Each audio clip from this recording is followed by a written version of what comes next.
किसान और उसके जादुई बीज। प्राचीन भारत के एक गांव में बसंत और उसकी पत्नी गौरी रहते थे।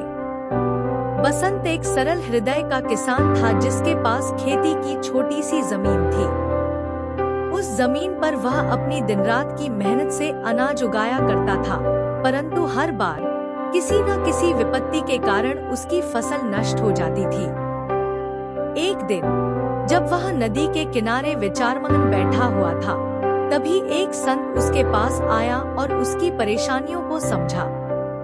उस संत ने बसंत को कुछ विशेष बीज दिए और कहा, इन्हें अपने खेत में बो दो, परंतु याद रहे कि इनकी फसल से तुम्हें जो भी उपज मिले, उसका एक अंश दूसरों की मदद के लिए अवश्य देना। बसंत ने उन बीजों को बड़े प्रेम से बोया और उम्मीद से उनकी देखभाल की। कुछ ही समय में उन बीजों से अद्भुत फसलें उगाईं। फसलों में अद्वितीय मिठास और स्वाद था और पूरा गांव उसकी चर्चा करने लगा। बसंत ने संत की बात याद रखी और अपनी उपज का हिस्सा गरीबों और जरूरतमंदों में बांटने लगा। उसके इस काम से न केवल उसकी फसलें और भी बढ़ने लगी, बल्कि उसका गांव भी समृद्ध होने लगा।